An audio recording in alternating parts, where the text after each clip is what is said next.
Je comptais les jours jusqu'au mariage de ma sœur depuis des semaines, laissant la pensée de ce jour me porter à travers de longs après-midi à mon bureau du centre-ville de Seattle. Je m'appelle Bella Rod, et à 36 ans, je pensais avoir enfin atteint un stade de ma vie où les choses semblaient stables. J'avais un bon travail en tant qu'analyste système dans une entreprise technologique près de l'Écunion, un appartement calme avec vue sur l'eau, et suffisamment de distance par rapport aux vieilles blessures familiales pour pouvoir respirer sans avoir l'impression de devoir des excuses à qui que ce soit pour le simple fait d'exister. C'est peut-être pour cela que je me suis laissé aller à l'excitation du mariage. C'est peut-être pour cela que j'ai cru à chaque détail imprimé sur la carte réservée la date et sur la jolie invitation couleur crème qui est arrivée dans ma boîte aux lettres. Les deux disaient la même chose, le mariage aurait lieu le 23 septembre. Je conduisais vers Tacoma un samedi après-midi, alors que les feuilles commençaient tout juste à changer de couleur et que l'air portait ce premier soupçon d'automne. Je me souviens avoir pensé à quel point tout cela semblait paisible. J'avais même récupéré des échantillons de ruban pour le cadeau que je prévoyais d'offrir à Brianna. Ma sœur et moi n'avions pas toujours été proches, mais je gardais l'espoir qu'un jour important comme celui-ci pourrait peut-être adoucir la vieille distance entre nous. Je sais que certains d'entre vous qui écoutent ont aussi des moments comme ça. Au fait, que faites-vous en écoutant cette histoire?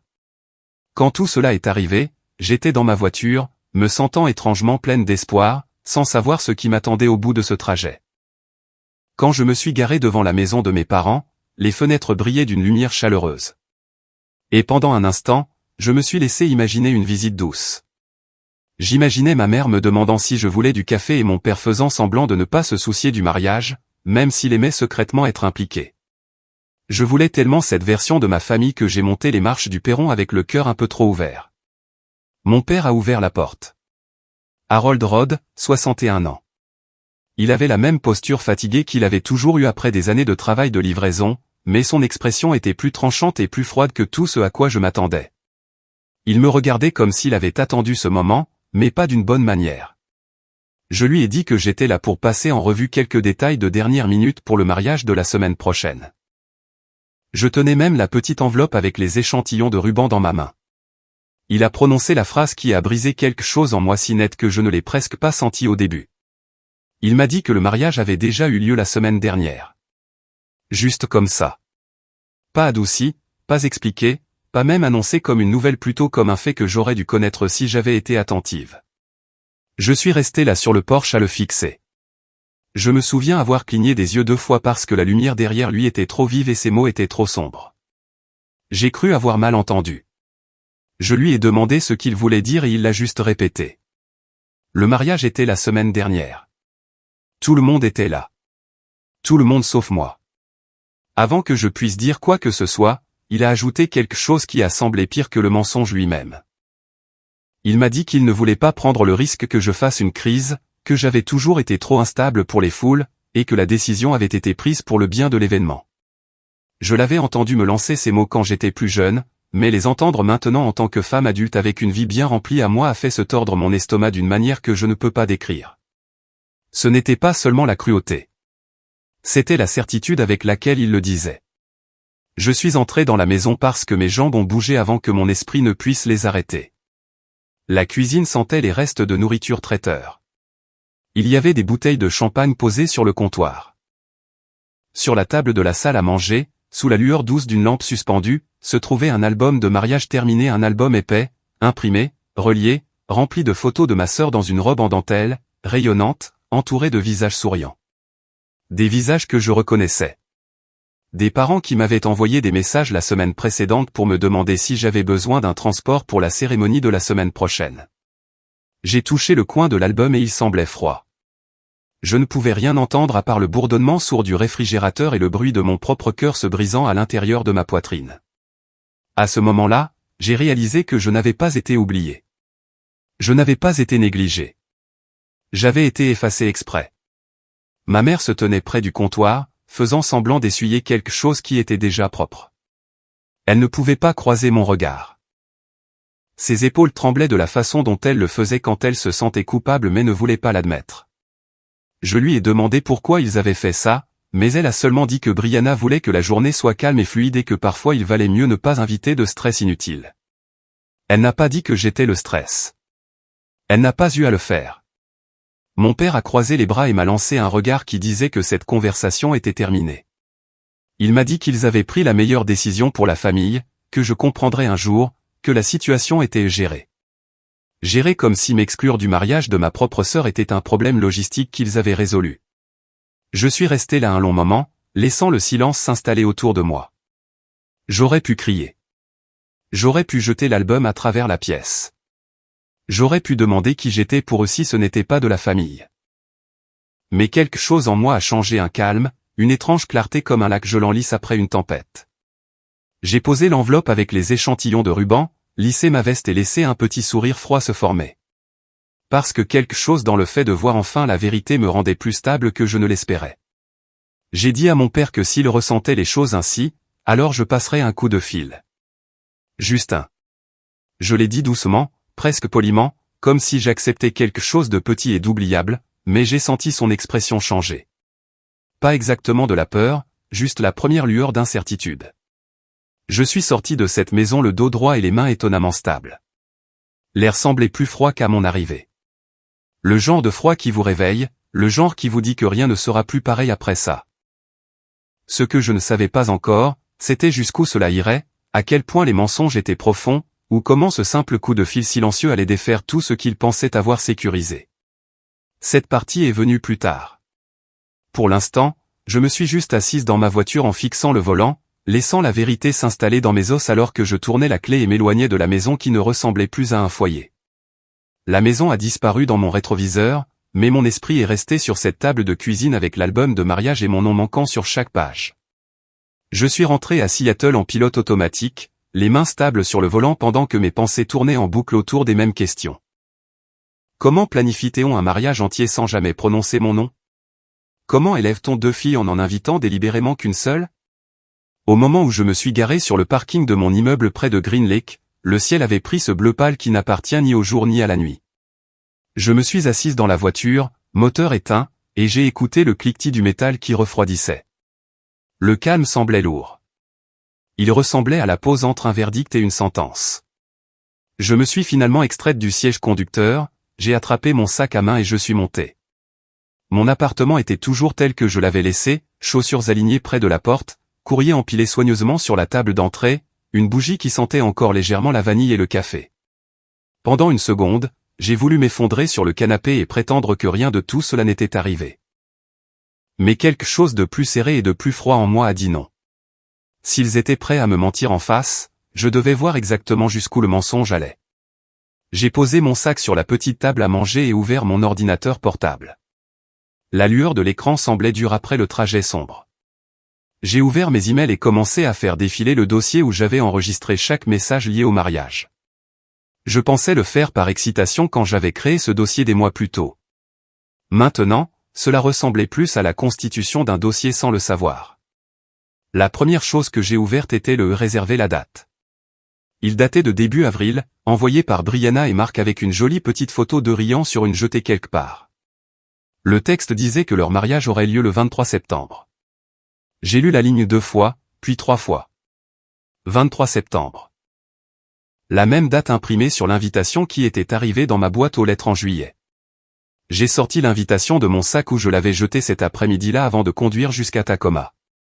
Carte crème, lettrage gris doux, une petite feuille gaufrée dans le coin. La même date encore, le même lieu, le même tout. Tout cela pointant vers un mariage qui était censé être encore dans le futur, un futur qui n'existait plus parce que le vrai mariage avait déjà eu lieu sans moi. Je suis retourné à l'écran et j'ai ouvert le message suivant. Celui-ci datait d'où? Un email de ma mère envoyé avec l'objet et calendrier de répétition à l'intérieur. Elle me rappelait le dîner de répétition la veille du 23, et me disait de leur faire savoir si j'avais besoin d'un transport depuis la ville. C'était écrit si nonchalamment, si gentiment, comme s'il n'y avait pas de secret, pas de double vie à cet événement. Mon cœur a commencé à battre dans mes oreilles. Chaque information que j'avais reçue correspondait parfaitement. Même date, même histoire, même ton doux. Il n'y avait pas de changement de dernière minute, pas de correction, pas de oups, nous avons déplacé la date. Juste une réalité soigneusement construite où je croyais que le mariage était encore dans une semaine. Ce qui signifiait qu'il y avait une autre réalité, la vraie, celle dans laquelle tout le monde vivait. Celle avec la vraie date imprimée sur de vraies invitations pour tout le monde sauf moi. Je sentais un mince fil de colère se dérouler en moi, mais je gardais mes mouvements petits et contrôlés. J'ai ouvert un autre dossier, celui que j'utilisais pour les reçus et les factures. J'ai tapé le nom du lieu dans la barre de recherche et attendu les résultats. Il était là, niché entre des documents fiscaux et des remboursements de travail, un email du coordinateur d'événements de la chapelle de Cedar Grove. J'avais presque oublié cette partie. À l'époque où Brianna avait choisi ce lieu pour la première fois, elle m'avait appelé en pleurant parce que la compte était plus élevée que ce qu'elle et Marc pouvaient gérer ce mois-là. J'avais viré $1000 et lui avais dit que c'était mon cadeau de mariage anticipé.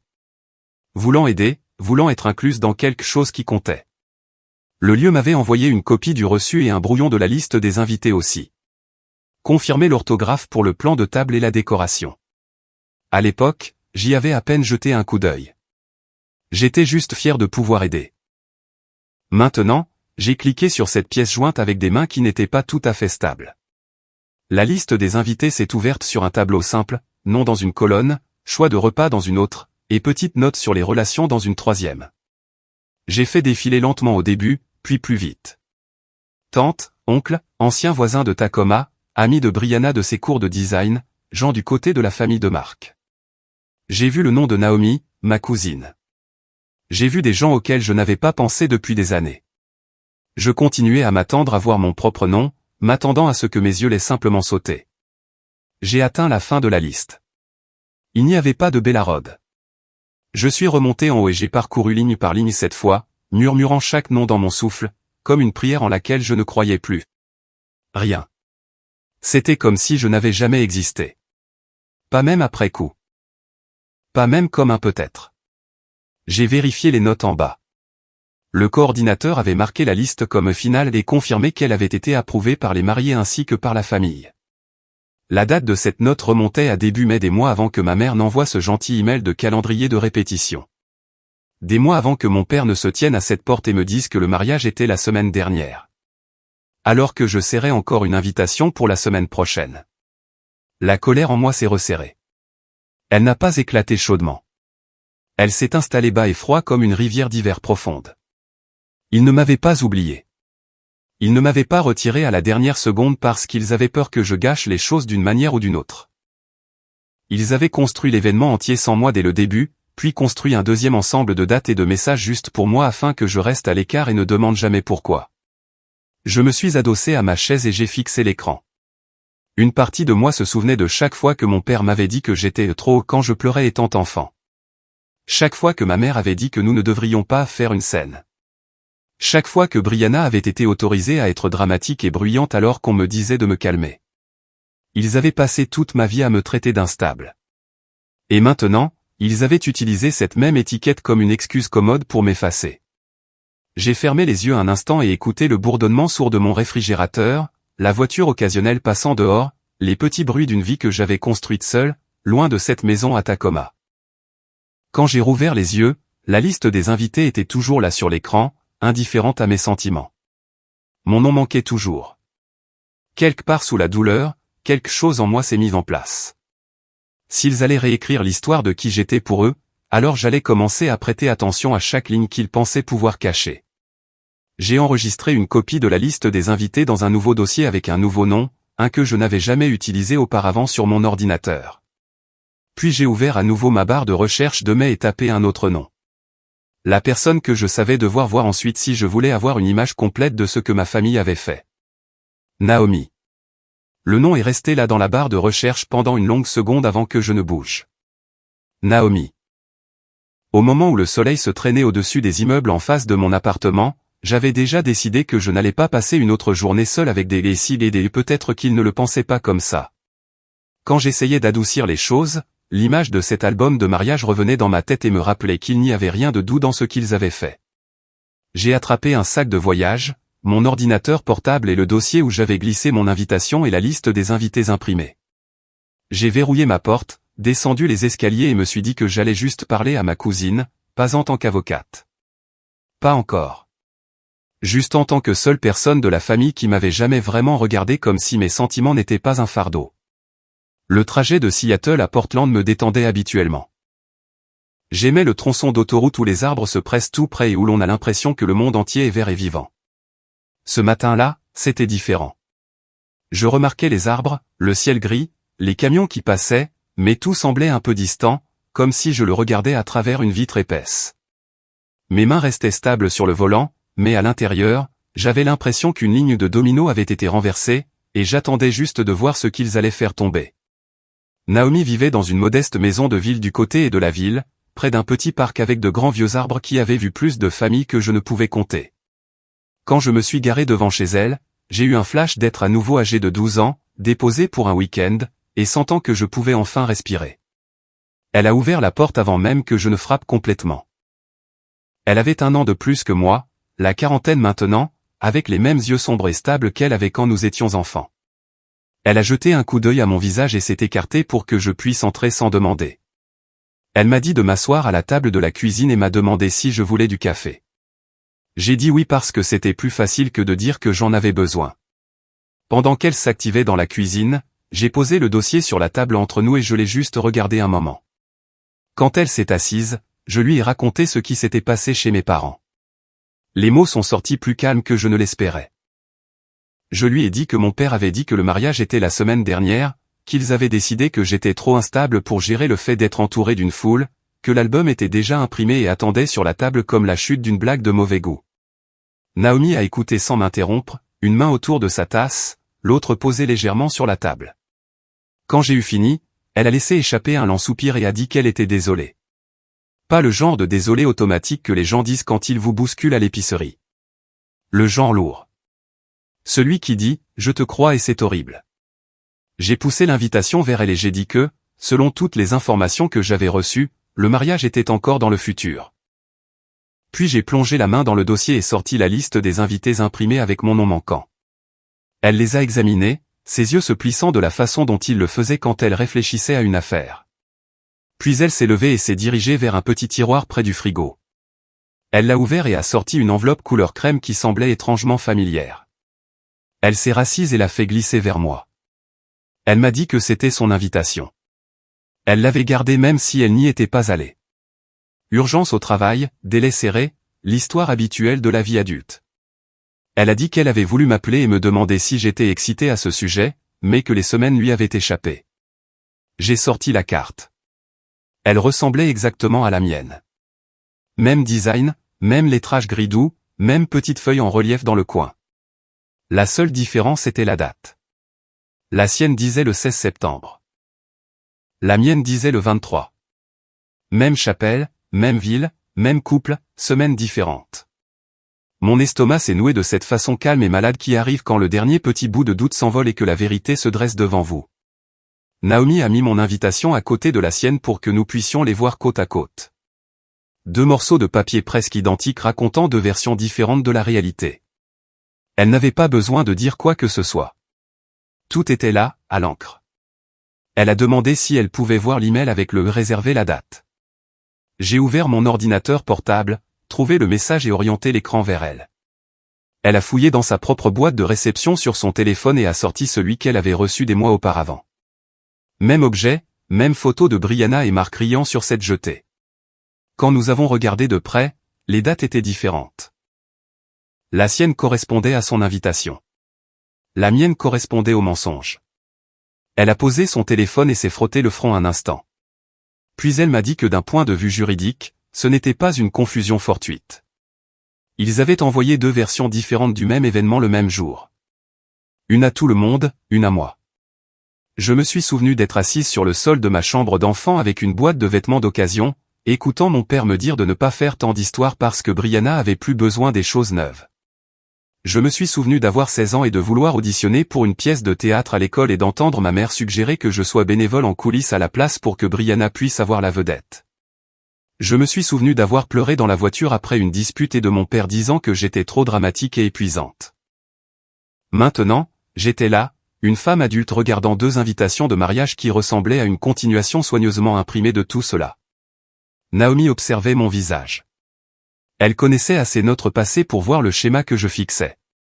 Elle a pris la liste des invités ensuite, lisant les noms, hochant la tête quand elle a vu le sien, fronçant les sourcils quand elle a atteint la fin et n'a pas vu le mien. Elle a tapoté le bas de la page où le coordinateur avait écrit que la liste était finale et approuvée par le couple et la famille, datée de début mai. Elle a souligné que cela signifiait que la décision concernant les invités avait été verrouillée des mois avant que ma mère n'envoie ce doux email de calendrier de répétition. Celui qui parlait de trajet, de robe et de combien ce serait agréable que tout le monde soit ensemble. Sa voix est restée douce, mais il y avait de l'acier en dessous quand elle a finalement dit que cela n'avait rien à voir avec le fait que je sois instable ou avec des inquiétudes de dernière minute. C'était une exclusion intentionnelle dissimulée sous une seconde fausse chronologie construite spécifiquement pour que je ne me montre jamais et que je ne pose jamais de questions. Je suis restée assise là, les mains enroulées autour de ma tasse de café, sentant la chaleur s'infiltrer dans mes doigts alors que ma poitrine restait froide.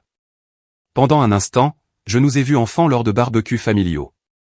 Brianna courant dans une nouvelle robe, les cheveux bouclés, les adultes roucoulant sur sa beauté. Moi en arrière-plan, prié d'aider à nettoyer, on me disait que j'étais trop sensible si je me fâchais. Ils avaient toujours voulu une fille qu'ils pouvaient montrer et une sur laquelle ils pouvaient s'appuyer et blâmer quand les choses devenaient inconfortables.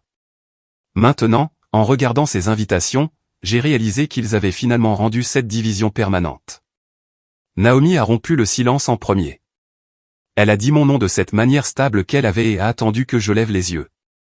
Puis elle m'a dit qu'à son avis, j'avais été retiré du mariage bien avant que les décorations ne soient installées à la chapelle ronde.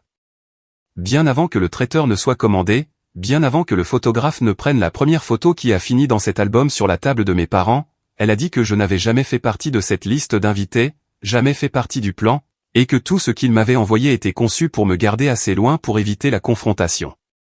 Elle n'a pas élevé la voix. Elle n'a pas dramatisé. Elle a juste posé la vérité sur la table entre nous à côté des deux invitations et l'a laissée là. J'ai senti quelque chose en moi se stabiliser. De la façon dont une pierre se stabilise au fond d'une rivière. De la douleur, oui, mais aussi une étrange sorte de clarté. Ils m'avaient effacé de leur histoire. Maintenant, la seule question qui restait était ce que j'allais faire de l'histoire qui m'appartenait encore. Cette pensée est restée avec moi pendant tout le trajet de 2 heures vers les montagnes, assise au fond de mon esprit comme un poids qui bougeait chaque fois que je tournais le volant. Je n'ai pas dit à Naomi où j'allais. Je ne l'ai dit à personne. J'ai juste préparé un petit sac, verrouillé mon appartement et me suis dirigé vers l'est en direction de Skycomish, où ma cabane était nichée derrière de grands pins et des lits de rivière calmes. Cet endroit avait toujours été mon refuge, le seul coin de ma vie qui semblait épargné par les attentes de l'enfance et les obligations d'adulte. Je l'ai acheté quand j'ai eu 30 ans après une longue année de promotion et des semaines de travail de 70 heures dans une entreprise de technologie cloud près de l'Écunion. J'ai payé chaque centime moi-même. Pas de prêt de personne. Pas de propriété partagée, juste la mienne. Au moment où j'ai atteint le chemin de gravier qui menait à la cabane, la lumière de fin d'après-midi était devenue dorée et douce. Je me suis rangé un moment avant le dernier virage, laissant le moteur tourner au ralenti pendant que j'essayais de ralentir ma respiration. Je pensais que venir ici pourrait m'éclaircir les idées, peut-être me donner assez d'espace pour donner un sens à ce que ma famille avait fait. Mais dès que je suis sorti de la voiture et que j'ai entendu le crissement familier du gravier sous mes bottes, quelque chose a semblé clocher. La porte d'entrée était fermée, mais les rideaux étaient ouverts, et à travers la vitre, j'ai vu de la couleur là où il aurait dû y avoir du bois vide, des pastels doux, du rose, de l'ivoire, des lumières scintillantes suspendues en bande. Au début, je me suis demandé si j'avais laissé des décorations à l'intérieur d'un vieux projet. Mais au moment où je me suis approché, j'ai réalisé que ce n'était rien que j'avais jamais possédé. J'ai poussé la porte et me suis arrêté dans l'entrée. Le salon, normalement simple et confortable avec des couvertures et de vieilles cartes de randonnée, était couvert de décorations de mariage. Des arrangements de fleurs fraîches trônaient dans de grands vases en verre. Une toile de fond couleur crème se tenait près de la cheminée drapée de mousseline. Un grand tableau d'inspiration était appuyé contre le mur, épinglé avec des exemples de photos de mariage en montagne, des plans d'éclairage, des palettes de couleurs florales et des idées de mise en scène. Il y avait des accessoires encore emballés dans du plastique. Des choses qui semblaient avoir été livrées récemment. Rien ici ne provenait du mariage que Brianna avait déjà eu. C'était intact et neuf. Un sentiment de froid a parcouru ma colonne vertébrale. Ce n'était pas un nettoyage de sa cérémonie. C'était une préparation et pas pour l'amour ou la famille, pour les affaires. Stylisme de mariage, forfait photographie, image de marque. J'ai posé mon sac lentement, écoutant le mouvement. La cabane était calme à l'intérieur, mais à travers l'une des fenêtres arrière, j'ai entendu des voix étouffées, des voix féminines. J'ai marché doucement à travers la pièce, restant hors de vue, et j'ai jeté un coup d'œil par une fenêtre latérale vers la clairière derrière la cabane. Brianna se tenait là dans un manteau blanc élégant, ses cheveux bouclés soigneusement, tenant un presse-papier comme une professionnelle. Elle faisait des gestes vers les arbres, montrant à deux femmes bien habillées les meilleurs angles pour les photos, expliquant comment la lumière traversait la crête à certaines heures. Elle marchait avec assurance, comme une femme qui connaissait son terrain, comme une femme qui possédait le terrain. Sauf qu'elle ne le possédait pas. C'était moi. Je me suis pressé contre le mur, essayant d'avaler le choc grandissant et quelque chose de plus profond qui ressemblait à une trahison portant un nouveau masque. C'était une chose pour eux de m'exclure d'un mariage. C'en était une autre tout à fait pour Brianna d'utiliser ma cabane sans demander, mais c'était plus que de l'utilisation. C'était de la revendication. La présenter comme son espace de travail, son studio, sa propriété. Je me suis déplacé silencieusement vers le couloir. Si Brianna était dehors, cela signifiait qu'elle était probablement entrée plus tôt pour tout installer. J'ai cherché des signes de ses affaires et me suis dirigé vers la chambre. La porte était partiellement ouverte. À l'intérieur, jeté nonchalamment sur le couvre-lit, se trouvait un petit sac à main en cuir que je reconnaissais. À côté, posé sur la courte pointe, se trouvait son téléphone. J'aurais dû m'éloigner. Je le savais. J'ai été élevé pour savoir que la vie privée compte, même quand quelqu'un vous blesse. Mais l'écran s'est allumé tout seul alors que je m'approchais et une icône de messagerie vocale a clignoté. Avant que je ne puisse m'en empêcher, le bout de mon doigt a effleuré le coin de l'écran et il s'est ouvert. Le message a commencé à jouer en mode haut-parleur. La voix de Brianna, douce, confiante, presque suffisante. « Marc, ne t'inquiète pas pour Bella. David a dit que je pouvais utiliser la cabane comme je veux. C'est en gros mon cadeau de mariage. » Je me suis figé, fixant le téléphone comme s'il pouvait dire quelque chose de différent si je le jouais à nouveau. Ma cabane, mon hypothèque, mes impôts fonciers, mes réparations après les tempêtes d'hiver l'année dernière, mes samedis passés à dégager le chemin des branches tombées. Et c'était son cadeau de mariage ? Une pulsation chaude a traversé ma poitrine. Pas une colère ardente, quelque chose de plus calme, de plus lourd, quelque chose qui rendait mes mains stables au lieu de trembler. À l'extérieur de la chambre, les voix des deux femmes se sont rapprochées, et je pouvais entendre Brianna rire. Le genre de rire brillant et sans effort qu'elle utilisait toujours quand elle voulait que les gens l'aiment. Je me suis reculé du téléphone, j'ai pris une inspiration et je me suis glissé hors de la pièce. Je ne voulais pas lui donner la satisfaction de me surprendre là à écouter. J'ai marché jusqu'à la porte et me suis arrêté juste assez longtemps pour jeter un dernier coup d'œil à l'espace que j'avais construit pour moi-même, aux fleurs qui n'étaient pas les miennes, à la toile de fond bloquant la vue de ma cheminée, au tableau d'inspiration plein de photos de mariage qui n'avaient rien à voir avec moi. J'ai pensé aux mots de ce message vocal et au genre de confiance qu'il fallait pour qu'elle les prononce. Papa a dit que je pouvais utiliser la cabane comme je veux. Pendant un instant, le souvenir de mon père debout dans l'embrasure de la porte la veille a traversé mon esprit. La froideur, la certitude, la façon dont il parlait de mon instabilité comme si c'était un fait qu'il pouvait brandir, comme un bouclier. Et maintenant ça. Donnant ma propriété à Brianna dans son esprit, comme si ma propriété n'était pas pertinente. Je suis sorti silencieusement, fermant la porte sans faire de bruit. J'ai contourné le côté de la maison, restant hors de vue. La dernière chose que je voulais était de la confronter pendant qu'elle se pavanait comme si elle était la star de sa propre entreprise. Je n'allais pas lui offrir une scène qu'elle pourrait transformer en une autre accusation. J'ai atteint ma voiture et j'ai regardé en arrière une fois de plus. Brianna se tenait au bord de la clairière, pointant vers les montagnes comme si elle les avait personnellement façonnées. Les deux femmes hochaient la tête et écrivaient des choses. Elle avait l'air si sûre d'elle, si à l'aise, si en droit. J'ai déverrouillé ma porte, me suis glissé sur le siège conducteur et j'ai laissé échapper un long soupir. Ma main reposait sur le volant tandis que je gardais les yeux fixés sur les arbres devant moi. Tout en moi était calme, concentré. Ils m'avaient retiré du mariage. Maintenant, ils essayaient de prendre ma cabane. Pour la première fois depuis que toute cette histoire avait commencé, je sentais la forme de ce que je devais faire ensuite se mettre en place. J'ai tourné la clé et démarré le moteur, laissant le son remplir le silence. Il était temps de voir jusqu'où Brianna pensait pouvoir pousser le bouchon. Le lendemain matin, je me suis réveillé avant que le soleil n'ait vraiment décidé quel genre de journée il voulait être.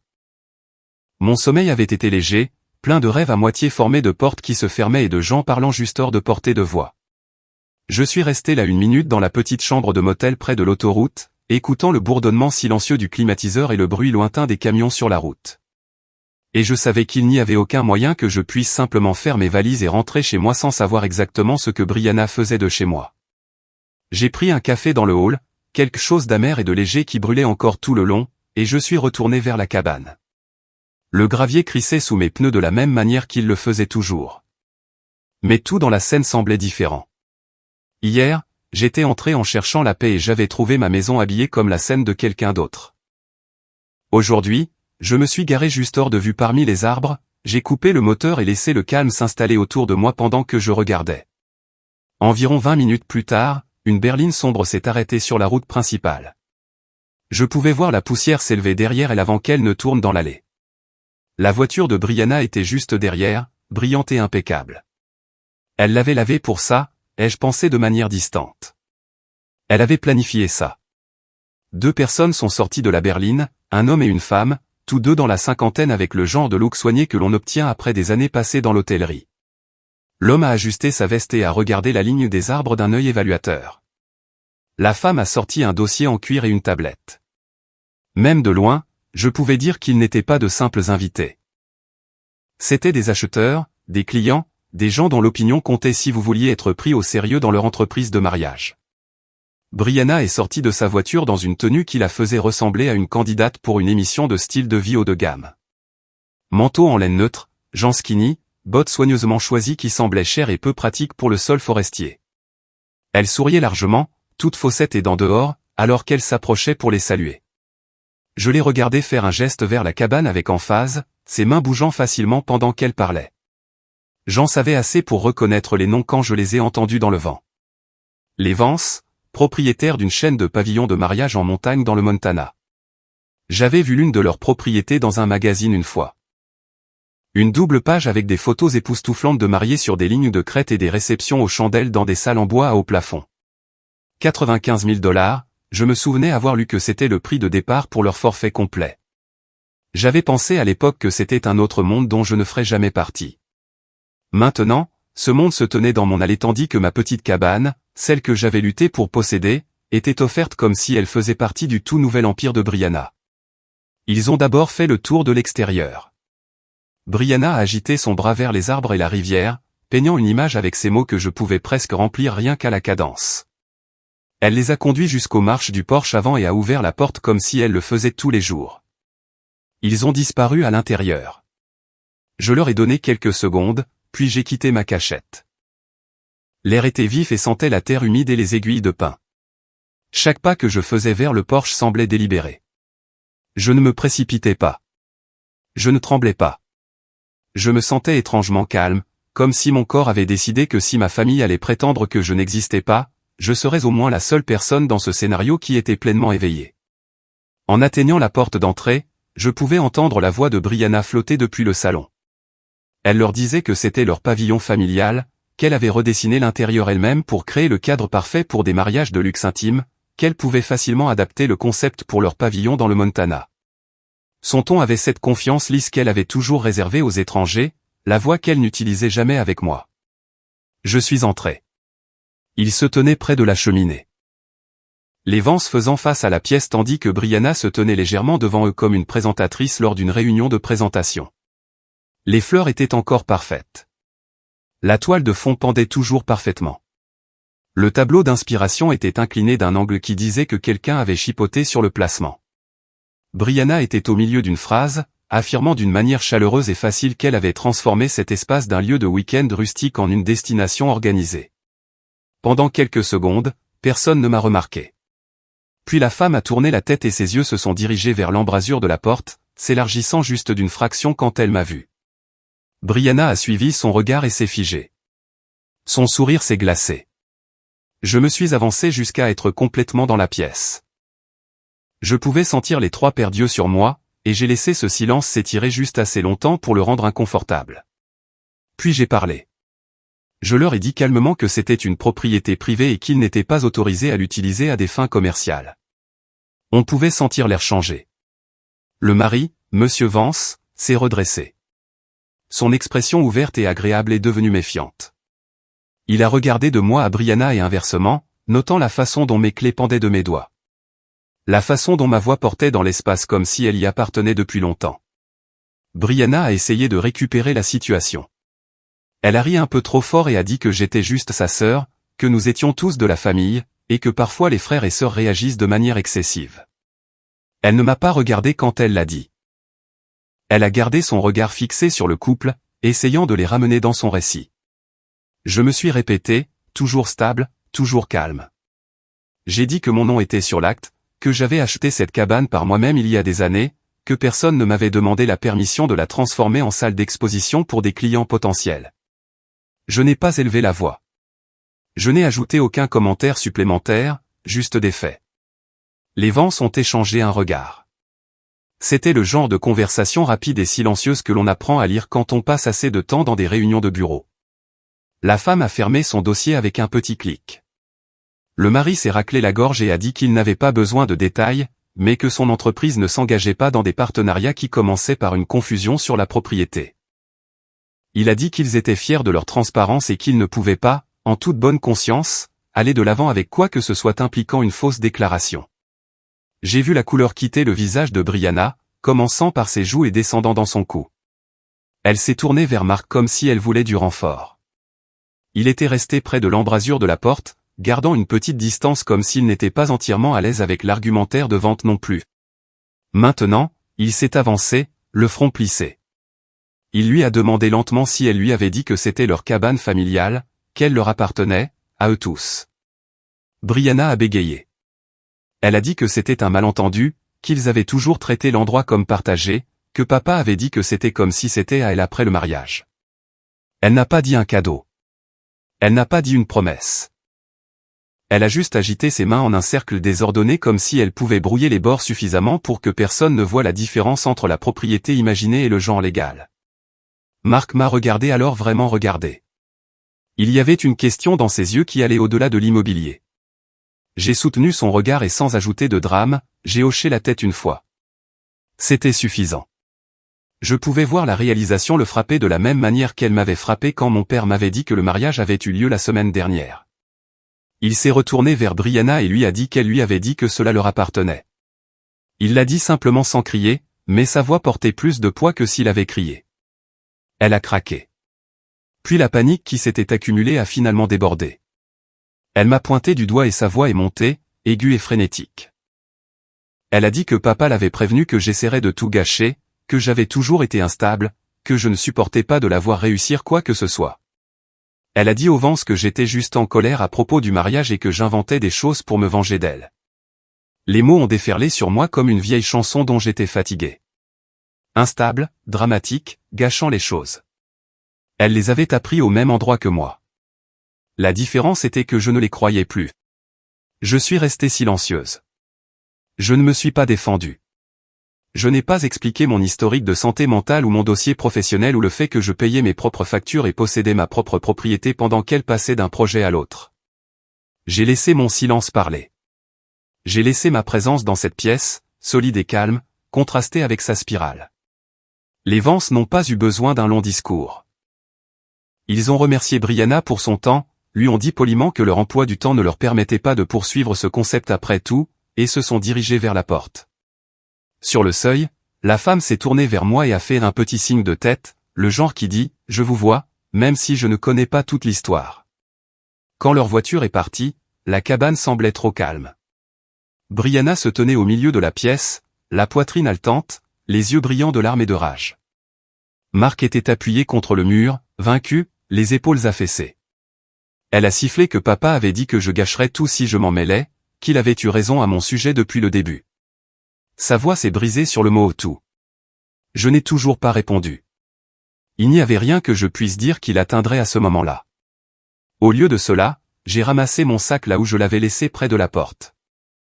Je lui ai dit d'une voix stable qu'elle devait retirer toutes ses affaires de ma cabane d'ici la fin de la semaine, et que toute utilisation future de la propriété à des fins commerciales serait traitée comme une violation de propriété. Sa bouche s'est ouverte comme si elle allait argumenter, mais rien n'est sorti.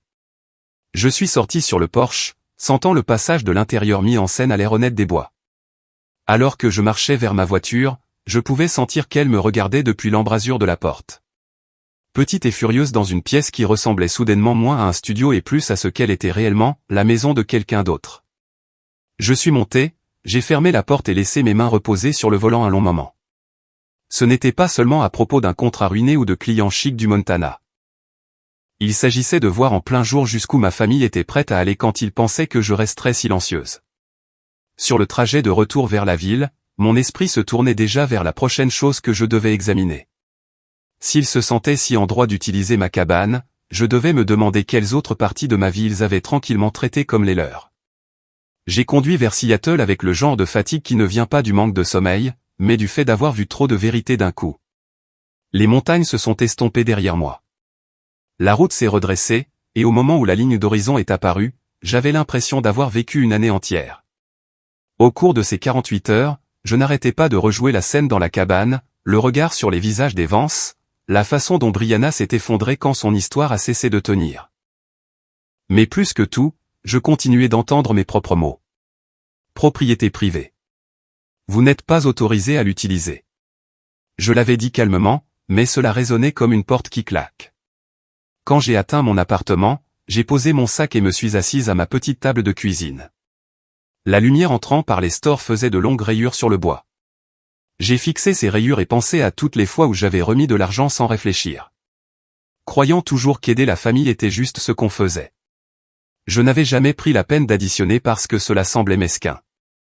Mais maintenant, après avoir vu la façon dont ils avaient traité ma cabane, j'avais besoin de savoir exactement combien de moi-même j'avais donné. J'ai ouvert mon ordinateur portable, me suis connecté à mon compte bancaire et j'ai sorti 5 ans de relevés.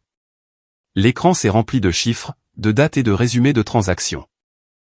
Chacun une petite histoire que j'avais oubliée. J'ai commencé à faire défiler et à noter des choses sur un bloc-notes. Au début, cela ressemblait à de la comptabilité. Puis cela s'est lentement transformé en quelque chose de plus lourd. J'ai trouvé les 34 800 $ que j'avais payés pour réparer le toit de mes parents après que cette tempête hivernale en avait arraché la moitié. Je me suis souvenu de la façon dont mon père m'avait remercié d'un hochement de tête distrait, et comment ma mère avait dit que c'était une bénédiction que j'ai un si bon travail.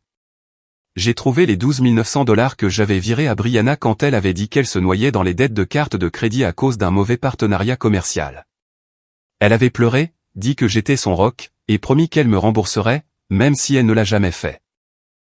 J'ai trouvé les 5 300 $ que j'avais remis à mon père quand il était à l'hôpital pour des douleurs thoraciques, et qu'ils avaient besoin d'un paiement initial avant que l'assurance ne traite quoi que ce soit.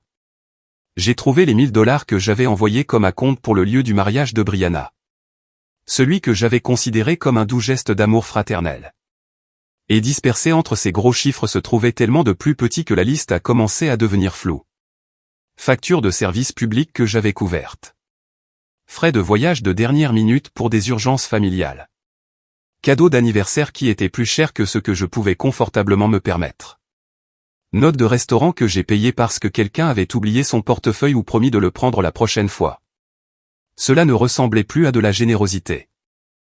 Cela ressemblait à un schéma. Quelque part au cours de la 4e année sur les relevés, je me suis senti replongé dans un souvenir. Moi à 25 ans, assise dans le salon de mes parents avec une offre d'emploi que j'étais terrifié d'accepter. Je leur avais dit que je déménageais à Seattle. Mon père avait dit que c'était une bonne idée, que Brianna avait besoin de plus d'aide à la maison de toute façon, et que je serais assez proche pour donner un coup de main. Même alors, il n'avait pas été question de mes rêves. Il avait été question de ce que je pouvais faire pour eux. J'ai fermé les yeux et me suis adossé à la chaise. Ma gorge était serrée. J'avais 36 ans maintenant et apparemment j'avais été la banque familiale sans jamais le nommer. J'ai fermé l'ordinateur portable et laissé échapper un long soupir. Ma poitrine semblait trop pleine. J'avais besoin d'air. J'ai attrapé mes clés et marché jusqu'au petit café au coin près de Green Lake. Celui avec des chaises dépareillées et un menu sur tableau noir qui changeait selon qui travaillait ce jour-là. J'ai commandé un latte et me suis assise à une table près de la fenêtre. Je venais de prendre ma première gorgée quand la porte s'est ouverte et que Marc est entré. pendant un instant, j'ai cru que je l'imaginais. Il semblait déplacé dans ce petit magasin, portant une veste qui avait encore de la poussière de montagne dessus du trajet de retour. Il a jeté un coup d'œil autour de la pièce, et quand ses yeux ont trouvé les miens, quelque chose comme de la reconnaissance a adouci son visage. Il s'est approché avec un petit sourire hésitant. Il a demandé s'il pouvait s'asseoir et j'ai hoché la tête parce que dire non semblait trop brusque. Il s'est assis sur la chaise en face de moi, l'air fatigué d'une manière qui allait au-delà du manque de sommeil. Je l'avais vu lors d'événements familiaux auparavant, mais jamais comme ça. Jamais dépouillé de l'influence de Brianna assez longtemps pour que ses propres pensées se manifestent. Il a dit qu'il avait entendu dire que j'avais été malade, que Brianna lui avait dit que j'avais été trop malade pour assister au mariage, et que tout le monde m'avait manqué. Il l'a dit avec le genre de sincérité douce qui m'a serré le cœur. J'ai réalisé qu'il le croyait sincèrement. Il pensait que j'avais été alité pendant que toute la famille célébrait sans moi. Puis il m'a remercié. Il m'a remercié d'avoir offert la cabane à Brianna comme cadeau de mariage. Il a dit que cela l'avait touché parce que cela signifiait qu'elle aurait de l'espace pour construire sa nouvelle entreprise et qu'il admirait la générosité qu'il fallait pour donner quelque chose comme ça. Les mots flottaient entre nous comme de la fumée. Je l'ai regardé, j'ai regardé la sincérité dans son expression, j'ai regardé la confiance qu'il avait encore en la femme qu'il avait épousée il y a seulement quelques jours. Il ne mentait pas pour me manipuler. Il répétait ce qu'elle lui avait dit.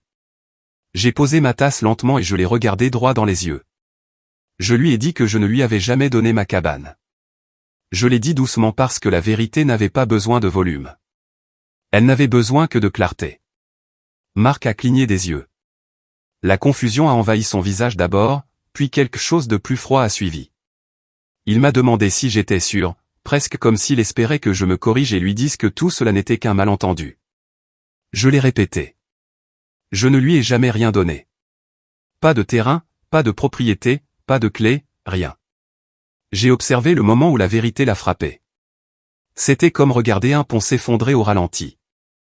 Sa posture s'est affaissée. Ses yeux sont tombés sur la table et sa mâchoire s'est serrée dans un effort pour rester calme. Il a chuchoté que Brianna lui avait dit qu'elle avait hérité de la cabane de notre père. Il a chuchoté qu'elle lui avait montré une photo d'elle dans le salon et dit que c'était son endroit d'enfance préféré, que cela avait toujours été à elle. Le mensonge était si gros et si décontracté que j'ai presque oublié comment respirer. Il s'est frotté le front et a dit que ce n'était pas la première histoire étrange qu'elle lui avait racontée ces derniers temps, mais que c'était celle qui faisait tout s'effondrer. Il a dit que si elle pouvait mentir sur quelque chose d'aussi gros, il ne savait pas sur quoi d'autre elle avait menti. Il ressemblait à un homme debout dans les ruines d'une maison qu'on lui avait dit être solide. Je n'ai pas essayé de le réconforter. Je ne lui ai pas dit que ça irait. Je lui ai simplement dit la vérité. J'ai acheté la cabane avec mes propres économies. Je l'ai entretenue. J'ai payé les impôts. Je n'ai donné à personne la permission de l'utiliser pour les affaires. Et je ne l'ai certainement pas donné à Brianna. Il s'est adossé à sa chaise et a regardé par la fenêtre pendant un long moment. Il lui a fallu tout son courage pour ne pas craquer là, dans ce café. Quand il a finalement parlé, sa voix était basse et instable. Il m'a dit qu'il avait l'impression que son mariage avait été construit sur du sable, que chaque promesse faite par Brianna semblait soudainement différente, qu'il ne savait plus qui était sa femme. Je n'ai rien dit. Certaines vérités n'ont pas besoin qu'on leur ajoute du poids. Nous sommes restés là tranquillement, deux personnes connectées par la même réalisation, mais se tenant de part et d'autre de celle-ci. Quand il s'est finalement levé, il m'a remercié d'avoir été honnête. Puis il est parti sans rien commander. Je l'ai regardé sortir par la porte et disparaître dans la rue, et j'ai senti quelque chose changer en moi à nouveau. Pas de triomphe, pas de satisfaction, quelque chose de plus stable, plus fort, le genre de force qui vient du fait de ne plus faire semblant de ne pas voir. Et avec cette clarté est venue la pensée suivante. Si Brianna pouvait lui mentir aussi facilement, si elle pouvait revendiquer ma propriété comme la sienne, qu'est-ce qu'elle et ma famille avaient construit d'autre dans mon dos? La réponse, je le soupçonnais, m'attendait à Skycomish. Je n'y suis pas allé ce soir-là. Je voulais le faire. Je voulais sauter dans ma voiture et conduire tout droit dans les montagnes et arracher chaque fleur et toile de fond de ma cabane à main nue. Mais la rage ne m'avait jamais aidé avec ma famille auparavant. Chaque fois que je réagissais vite, il me qualifiait de dramatique et instable. Alors à la place, je suis monté dans mon appartement, j'ai pris une douche qui a duré trop longtemps, et j'ai laissé l'eau chaude battre contre mes épaules jusqu'à ce que ma respiration se régularise. Le lendemain matin, le monde semblait le même que d'habitude. Des gens promenant des chiens autour de Green Lake, des joggeurs en veste brillante, des enfants tirant sur les manches de leurs parents. J'ai fait du café, me suis assise à ma table et j'ai ouvert mon ordinateur portable à nouveau. Cette fois, je n'ai pas regardé mon compte bancaire. J'ai parcouru les messages sur mon téléphone. Il y avait quelques SMS non lus de ma mère me demandant si j'allais bien, me disant que les choses s'étaient un peu échauffées et que peut-être tout le monde avait besoin de temps pour se calmer. Rien sur le contrat que j'avais vu s'effondrer à la cabane. Rien sur la façon dont Brianna avait menti à ses clients. Les mots de ma mère étaient pleins de coins arrondis. J'étais fatigué des coins arrondis autour d'actions tranchantes. Puis il y avait un SMS de Marc. Il était arrivé tard la nuit précédente pendant que j'étais sous la douche. Il demandait si je pouvais parler. Le message avait ce ton hésitant qui se situe entre l'excuse et la panique.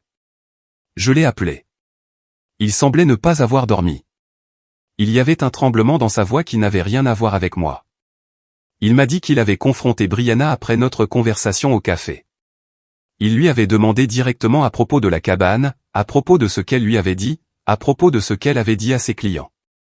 Au début, elle a pleuré et a dit que je déformais les choses. Puis, quand il n'a pas voulu céder, elle a changé l'histoire à nouveau et a dit que papa avait toujours promis que la cabane serait à elle. Donc, c'était pratiquement un cadeau. Pratiquement un si petit mot pour un si gros mensonge. Puis, Marc a dit quelque chose qui m'a donné des frissons. Il m'a dit qu'il avait trouvé des papiers sur leur table à manger qui n'avaient aucun sens. Un document qui semblait prétendre que la cabane était une propriété familiale maintenant. Il y avait le nom de mon père dessus, et celui de Brianna, et un langage qui donnait l'impression que la propriété avait changé. Il a dit qu'il n'était pas avocat, mais cela ressemblait à un acte de renonciation, et cela semblait frais. J'ai senti la pièce tanguer juste un peu. Je lui ai demandé si ma signature y était. Il a dit non. Il y avait un gribouillis désordonné sur une ligne où mon nom aurait dû être, mais cela ne ressemblait pas à mon écriture. Cela ressemblait à peine à une écriture, plus à une tentative. Il m'a dit que Brianna avait balayé cela d'un revers de main. Elle a dit que c'était juste une idée, un brouillon, quelque chose sur quoi il travaillait avec papa. Elle a dit à Marc qu'il n'avait pas besoin de s'en inquiéter parce que c'était une affaire de famille. Cette phrase me raidissait l'échine quand j'étais enfant. Elle le faisait encore. Puis il a dit la chose qui reliait tout. Brianna avait été au téléphone cet après-midi-là avec un autre client potentiel, quelqu'un d'un autre État. Elle avait parlé d'un forfait de 90 000 $ et avait mentionné que la cabane faisait partie de son portefeuille. Elle avait semblé désespérée.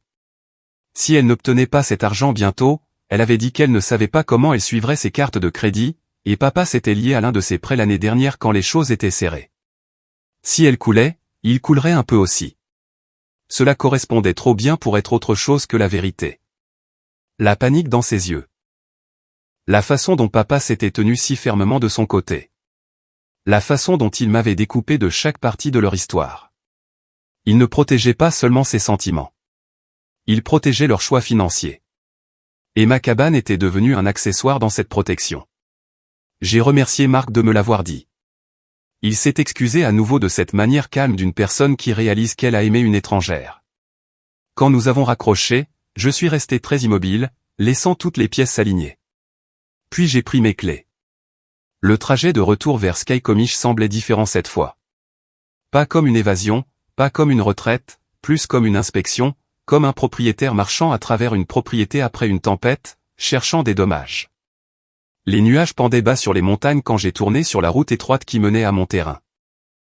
L'air semblait plus lourd, le genre de froid humide qui s'infiltre sous votre col et vous rappelle que vous êtes très petit par rapport au paysage qui vous entoure. En approchant du dernier virage avant la cabane, j'ai ralenti. Prudence habituelle.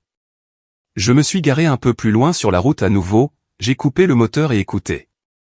Au début, tout ce que j'entendais était le vent se déplaçant dans les arbres et le doux bruit du ruisseau plus bas sur la colline. Puis faiblement j'ai capté autre chose. Un bruit sourd lointain. Une porte peut-être ou de l'équipement. J'ai marché le long du bord de la route jusqu'à ce que je puisse voir l'allée à travers les arbres. Ma cabane était là où elle avait toujours été, une petite forme sombre contre les verts et les bruns de la forêt. Mais quelque chose clochait. La porte d'entrée était fermée, mais la serrure avait des éraflures fraîches autour. Des marques profondes et brillantes dans le bois qui n'étaient pas là avant. Le pêne dormant semblait légèrement tordu. Mon estomac s'est serré. À travers la fenêtre, j'ai vu de la lumière. Pas juste la lampe dorée douce que j'utilisais habituellement, une lumière plus dure, plus blanche, le genre qui vient de l'équipement de photographie. Sur le porche près de la porte, je pouvais voir des empreintes boueuses de plus d'une paire de chaussures. Je suis resté sous le couvert des arbres et j'ai regardé. Des voix ont dérivé dehors quand la porte s'est ouverte. Celle de Brianna à nouveau, plus aiguë que d'habitude, pleine d'enthousiasme forcé. Une autre voix de femme, plus basse et brève, demandant des angles et des disponibilités et des forfaits. J'ai capté le mot au portefeuille. J'ai capté le mot investissement. J'ai vu la silhouette d'un trépied à travers la fenêtre. Une lampe annulaire, un homme tenant un appareil photo se déplaçant d'un coin à l'autre, testant des plans. Quelqu'un riait sur commande. Quelqu'un les dirigeait où se tenir. Ma maison était filmée, pas comme un souvenir, mais comme un produit. Pendant une seconde, l'envie de monter les marches et de tout arrêter a failli me pousser hors de ma cachette. Mes doigts se sont recroquevillés dans mes paumes. Mon cœur battait assez fort pour me faire tinter les oreilles. Puis mon téléphone a vibré. Je l'ai sorti et regardé l'écran. L'application de sécurité pour la cabane, celle que j'avais principalement utilisée pour regarder les chutes de neige et vérifier les visiteurs, clignotait une notification. Activité suspecte détectée à la porte d'entrée. Effraction possible. L'horodatage datait d'1 heure plus tôt. Juste au moment où je quittais mon appartement à Seattle, le système a suivi avec une autre alerte. Mouvement détecté dans le salon. Si ce n'est pas vous, contactez les autorités. J'ai fixé les mots tandis que des voix me parvenaient depuis mon propre porche. L'application avait transformé ce que je ressentais dans ma poitrine en un langage simple. Suspect. Forcé. Si ce n'est pas vous. J'ai laissé l'écran du téléphone s'assombrir dans ma main en regardant une autre silhouette sortir sur le porche, ajustant sa veste. Brianna a suivi, souriant toujours trop fort, parlant vite, pointant vers les arbres comme si elle possédait la vue.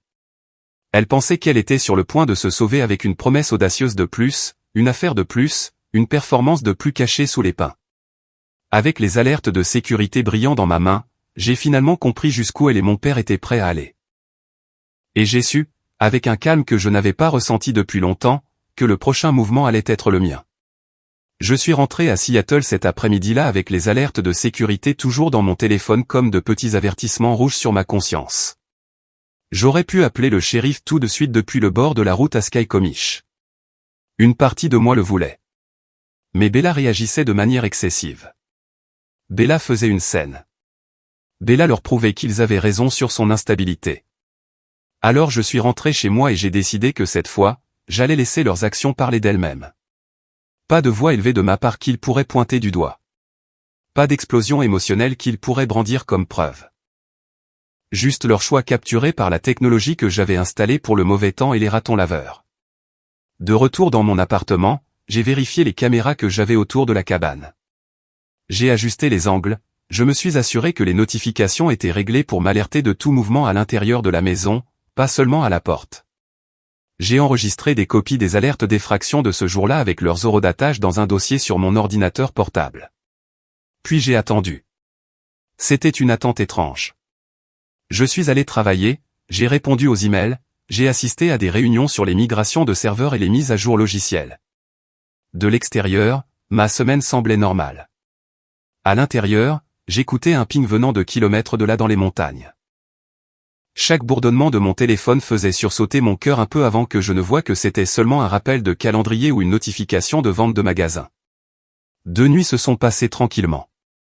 La 3e nuit, je suis tombé dans un sommeil agité juste après minuit.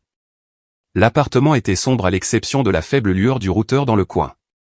La ville à l'extérieur de ma fenêtre s'était installée dans ce bourdonnement profond de fin de nuit où les bruits de la circulation s'amenuisent et où l'on n'entend que la voiture occasionnelle. À un moment donné, mon cerveau a finalement lâché prise et je me suis assoupi. La vibration de mon téléphone sur la table de chevet m'a réveillé en sursaut. Je l'ai cherché à tâtons, mes yeux encore collés par le sommeil. L'éblouissement de l'écran a fait mal pendant une seconde avant que la mise au point ne se fasse.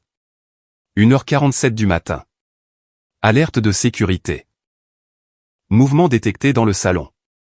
Pendant un instant, j'ai pensé que c'était une autre notification restante de plus tôt dans la journée. Puis j'ai vu le mot en direct au coin de la vignette de la caméra. Je me suis assise rapidement et j'ai ouvert le flux. L'image a pris une seconde pour charger. Quand elle l'a fait, j'ai presque ri, pas parce que c'était drôle, mais parce que c'était si surréaliste que mon esprit ne savait pas quoi faire d'autre. Au milieu de mon salon de cabane, sous les poutres du plafond que j'avais poncé moi-même, se tenait Brianna dans une robe de mariée. Pas la robe simple que j'avais vue dans l'album chez mes parents. Celle-ci était plus dramatique, plus ajustée avec des manches en dentelle et une longue traîne tirée sur mon tapis. Elle tenait un bouquet dans une main et faisait face à la porte d'entrée comme si elle attendait que quelqu'un entre. La lampe annulaire que j'avais aperçue l'autre jour brillait durement sur le côté, projetant des ombres nettes. Un photographe se tenait derrière un appareil photo sur un trépied près de la table basse, bougeant légèrement pour ajuster les angles pendant qu'il parlait. Ses gestes étaient impatients, professionnels. Ce n'était pas une visite sentimentale tardive. C'était du travail. La porte d'entrée s'est ouverte et mon père est apparu dans le cadre. Harold dans sa veste usée, un peu essoufflé par le froid. Il a marché vers l'intérieur de l'entrée et s'est tourné pour faire face à la porte à nouveau comme s'il répétait. Je l'ai regardé reculer puis avancer, l'ouvrant brusquement avec une force exagérée, mimant une grande entrée. À travers le haut-parleur de mon téléphone, j'ai entendu le photographe dire qu'il voulait un plan d'entrée de l'extérieur d'abord, avec le père frappant à la porte, la mariée attendant à l'intérieur, la famille se rassemblant autour.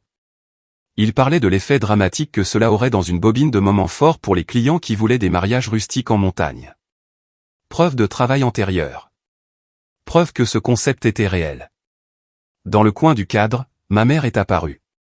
Lynn, portant une couronne de verdure et de fleurs blanches presque aussi grande que son torse. Elle s'agitait avec, l'accrochant à l'intérieur de la porte, puis la décrochant et la déplaçant vers un autre crochet. Elle bougeait rapidement, nerveusement, comme quelqu'un essayant d'aider sans trop attirer l'attention. Derrière eux, près du bord de la vue de la caméra, j'ai vu Marc. Il n'était pas habillé, juste un jean et un sweatshirt, les mains dans les poches, les épaules tendues. Il avait l'air de vouloir être n'importe où ailleurs. Ses yeux suivaient Brianna alors qu'elle posait, puis se dirigeaient vers la porte comme s'il écoutait quelque chose hors du plan. Le photographe a élevé la voix, juste assez pour porter. Il a dit qu'il devait obtenir autant de séquences que possible ce soir pour pouvoir monter une bobine d'échantillons solides pour un client qui était prêt à verser un acompte de $90 000 s'il aimait ce qu'il voyait. Il a souligné qu'il devait montrer un récit de mariage complet, marié, famille, moments émotionnels, plan panoramique, toute l'histoire. Cela m'a frappé alors. Ce n'était pas juste une reconstitution familiale tordue. C'était un argumentaire de vente. Ils construisaient une fausse scène de mariage dans ma cabane comme preuve de leur expérience pour décrocher un contrat massif. J'ai regardé mon père retourner dehors, la caméra passant une seconde à la vue extérieure.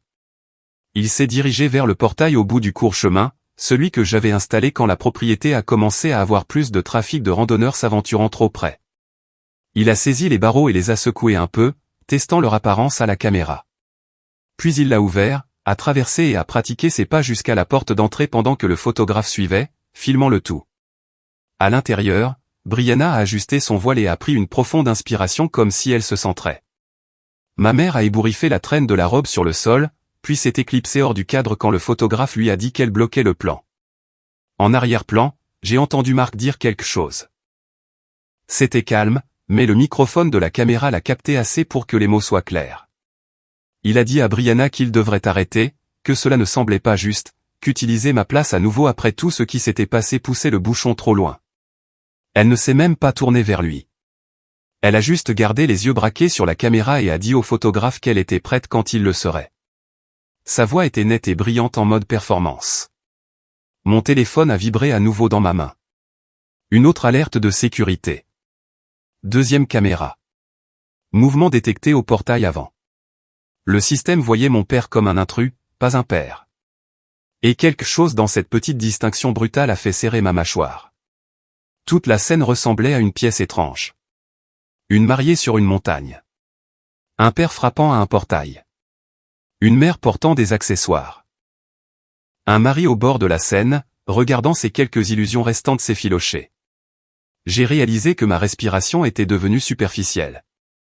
J'étais assise là dans le noir de ma chambre, éclairé seulement par la lueur du téléphone, regardant ma propre famille jouer une version de la joie dans un espace qu'ils avaient forcé et revendiqué. La colère qui est montée cette fois ne m'a pas donné envie de crier. Elle m'a rendu très sûr. Je me suis entendu chuchoter 3 mots dans la pièce calme. Un coup de fil. Je suis sorti de la vue de la caméra, j'ai ouvert mes contacts et j'ai fait défiler jusqu'au numéro que j'avais cherché plus tôt cette semaine après les premières alertes d'effraction. Bureau du shérif du comté de Snohomish. J'avais même noté le nom de l'adjoint qui s'occupait de notre zone près de Skycomish, Harris. Quand le répartiteur a répondu, ma voix est sortie stable. J'ai dit mon nom. J'ai dit que j'étais la propriétaire d'une cabane près de la rivière à l'extérieur de Skycomish. Je leur ai dit que mon système de sécurité avait enregistré une effraction dans ma propriété. J'ai dit qu'il y avait plusieurs personnes à l'intérieur en ce moment, y compris au moins une personne essayant de forcer le portail et un autre groupe mettant en scène une sorte d'événement non autorisé. Je leur ai dit que je n'étais pas là en personne, mais que j'avais une vidéo en direct. Le répartiteur a posé quelques questions, adresse, depuis combien de temps le système alertait, si je connaissais les personnes impliquées. J'ai dit la vérité. Je les connaissais. C'était ma famille. La propriété m'appartenait toujours à moi seul. Je ne leur avais pas donné la permission d'être là ou d'utiliser l'endroit pour les affaires. Il y a eu une pause, puis l'assurance calme dont j'avais besoin. Un adjoint était en patrouille pas loin de la zone et montrait vérifier les choses. Après avoir raccroché, je suis revenu au flux de la caméra. Il filmait mon père tandis que Brianna se tenait encadrée dans l'embrasure de la porte de la cabane, une main sur la poignée, essayant d'avoir l'air surprise et ravie. Ma mère planait juste hors du cadre, jetant un coup d'œil comme une figurante qui ne savait pas où se tenir. Le photographe a demandé une autre prise. Il a dit que c'était presque parfait, juste besoin d'un peu plus d'émotion. Le mot a fait se tordre mes lèvres. J'ai jeté un coup d'œil à l'horloge de mon téléphone. 2 heures du matin approchaient. La route de montagne jusqu'à chez moi était étroite et sombre dans le meilleur des cas. Une voiture de shérif la conduisant la nuit ne serait pas subtile. Effectivement, 10 ou 15 minutes plus tard, l'une des caméras extérieures a capté des phares approchant coupant à travers les arbres. Une forme de véhicule se déplaçant prudemment le long du gravier, devenant plus brillante à mesure qu'elle approchait de la fin de l'allée. Sur mon écran, la scène de la cabane continuait. Ils ne l'entendaient pas encore. Ils étaient trop occupés à prétendre être quelque chose qu'ils n'étaient pas.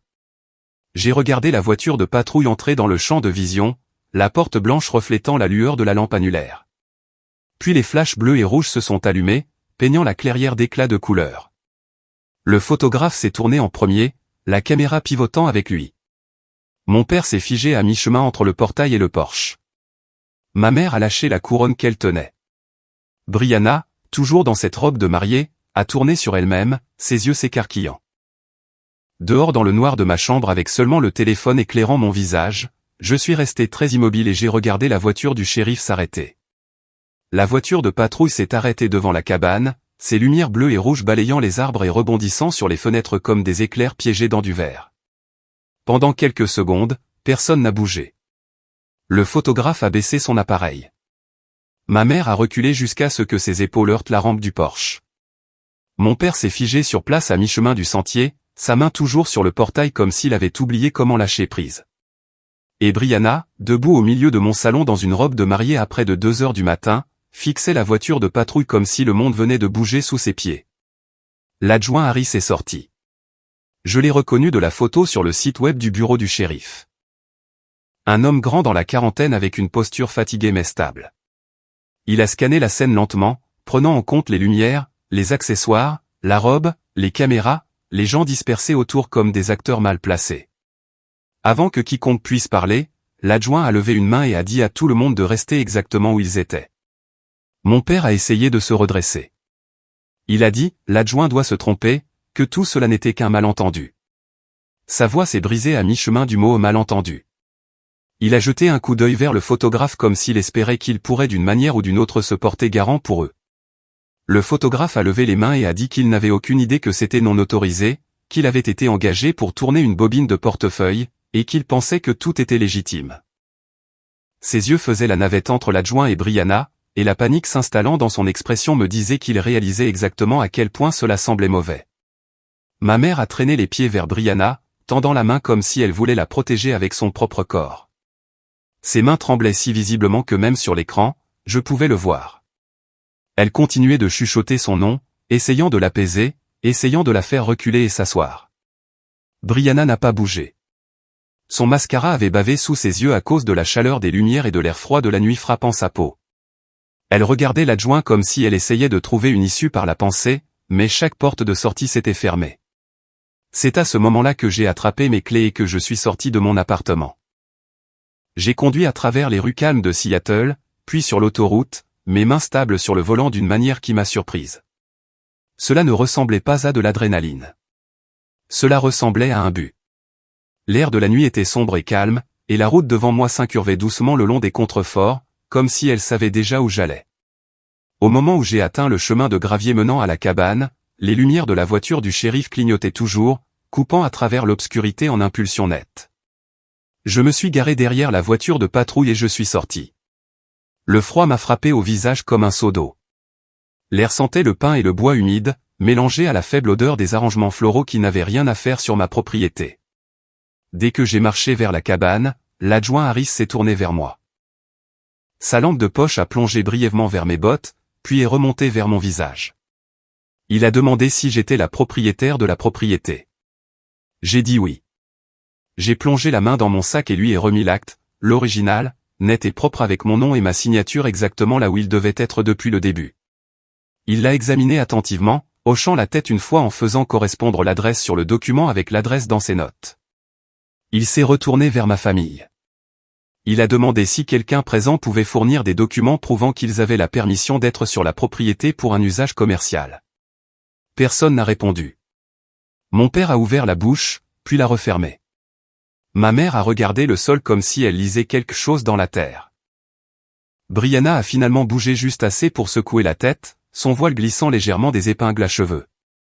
L'adjoint a écrit quelque chose sur son carnet, puis leur a dit clairement qu'ils étaient en violation de propriété. Il a pointé la serrure endommagée sur la porte d'entrée et a dit que l'effraction était un délit mineur dans le comté. Mon père a essayé d'argumenter que les dommages étaient mineurs, mais la profondeur et la gravité d'une effraction ne se mesuraient pas à la taille des éraflures. Puis il a tourné son attention vers l'intérieur de la cabane, les lumières, l'équipement de caméra, la toile de fond, les arches florales, le fait qu'il y avait un photographe présent filmant des séquences de mariage mises en scène pour un client payant. Il a expliqué de la voix calme de quelqu'un qui avait fait ce travail assez longtemps pour être inébranlable que l'utilisation de la propriété privée de quelqu'un d'autre à des fins commerciales sans autorisation était illégale et pouvait être classée comme une représentation frauduleuse. Il a dit que la combinaison de violation de propriété, d'effraction et d'abus commercial aurait pu entraîner des arrestations immédiates si cela avait été leur deuxième infraction. Mais comme c'était le premier incident documenté au dossier, il était tenu d'émettre un avertissement écrit et de documenter l'infraction minutieusement pour référence future. Il a tenu le carnet contre sa poitrine et a regardé mon père directement. Si nous devons revenir ici pour quelque chose de similaire, a-t-il dit, il y aura des arrestations la prochaine fois. Le visage de mon père était vidé de sa couleur. Il a vacillé légèrement, saisissant le dossier d'une chaise pour se stabiliser. Ma mère a laissé échapper un son doux quelque part entre un sanglot et un halètement. Elle a tendu la main vers le bras de mon père, mais il s'est écarté, fixant le sol comme s'il était soudainement plus important que tout ce sur quoi il avait jamais marché. Mark s'est avancé alors. Sa voix était basse et presque tremblante. Il a demandé à Brianna pourquoi elle avait menti. Pourquoi elle lui avait dit que la cabane était à elle. Pourquoi elle l'avait entraîné dans un gâchis construit sur ma propriété et ma vie. Il a dit qu'il avait essayé de la croire toute la semaine, essayé de croire qu'il y avait une version des événements qui ne le faisait pas se sentir comme un idiot. Elle a essayé de parler. Sa voix est sortie tendue.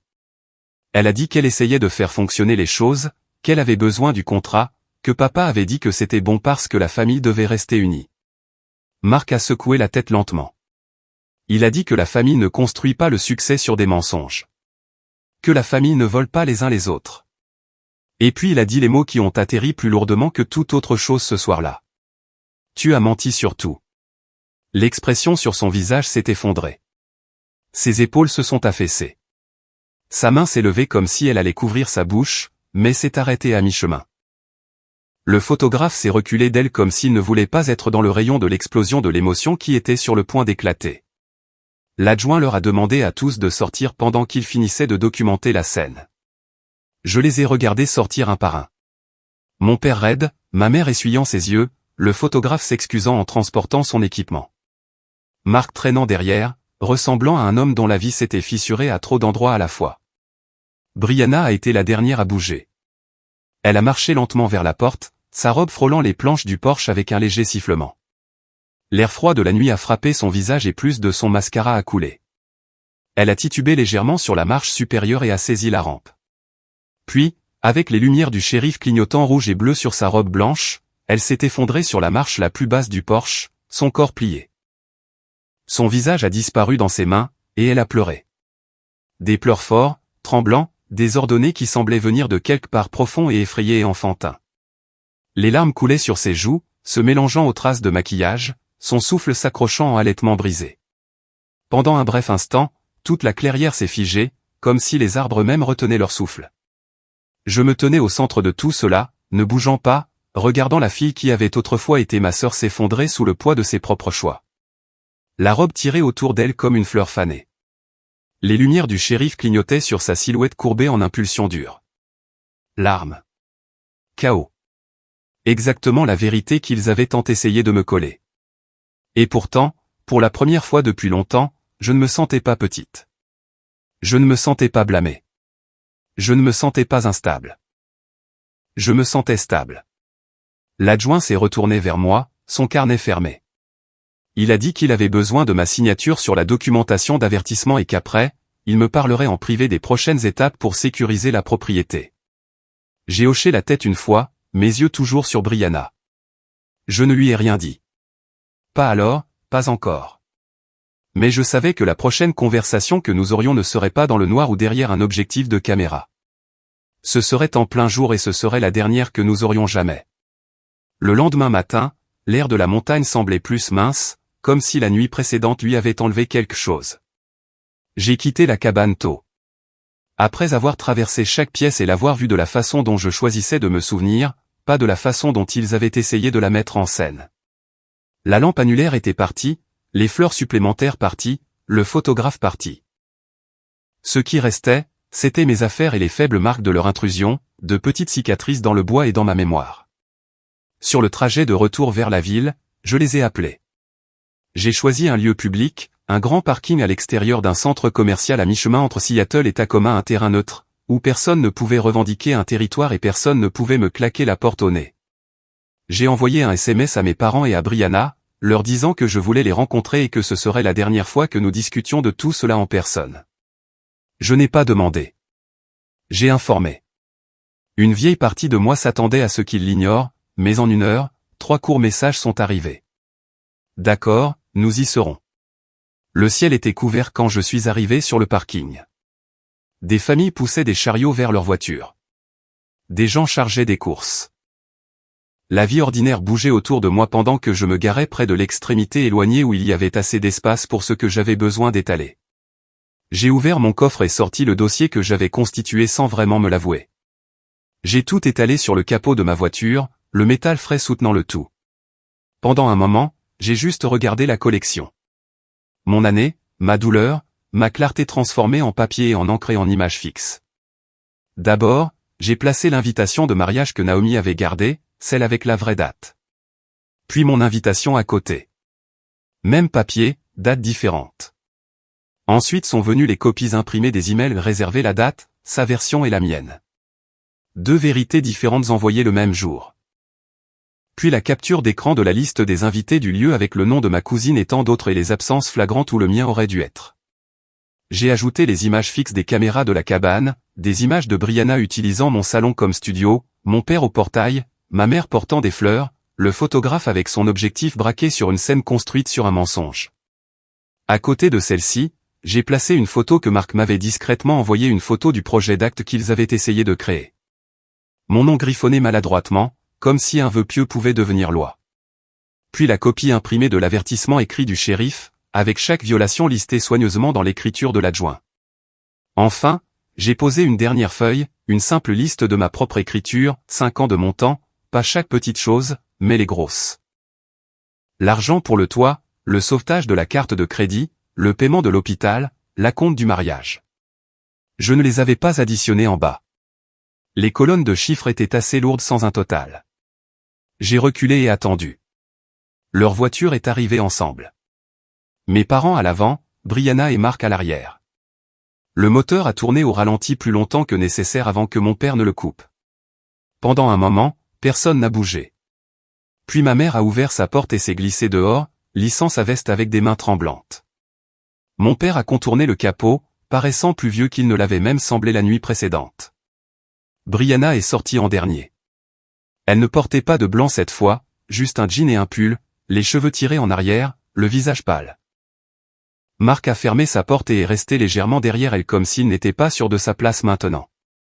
Ils se sont approchés de la voiture et ont vu les papiers, les photos et les preuves alignées dans l'ordre. Ma mère s'est arrêtée à quelques pas, sa main venant à sa bouche.